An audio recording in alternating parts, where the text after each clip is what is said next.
I want to show you now how you can get pictures from the internet for your stories as well. So here I am, I'm starting a story about elephants.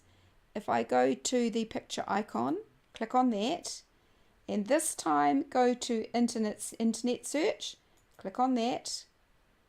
Now here it gives instructions for how to get the pictures. It says click on the picture you want, then when it's loaded and becomes sharp, then you right click that picture.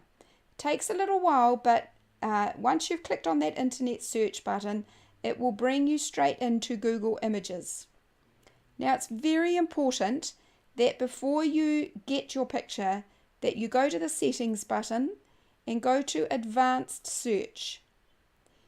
And when you go to advanced search, down the bottom under usage rights, it would be very easy to break copyright. So go to free to use or share. In my case, I'm going to go free to use, share or modify, even commercially. So it will limit the pictures I can use. I'll click on that one and then click on advanced search. Then these pictures are all Creative Commons pictures, and that means that I can freely use them in the software.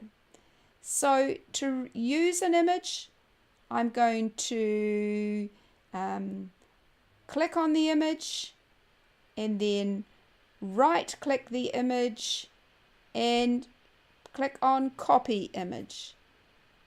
At that point you can close down your browser, go back into StoryMaker to clipboard, click on clipboard, and there it's brought my picture in.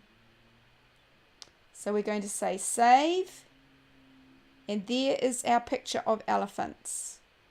I'll do it one more time. We'll add another picture as well. So click up the picture button again. So we click on internet search, hit the tick button,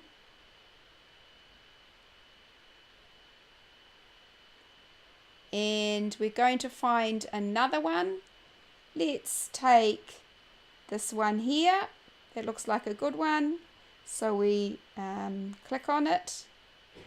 Then once it's become sharp, right click, copy the image. Then we can close down our browser, go to clipboard, there's our image, and save. So now we have two pictures of elephants. So it's very, very useful to be able to get images from the internet.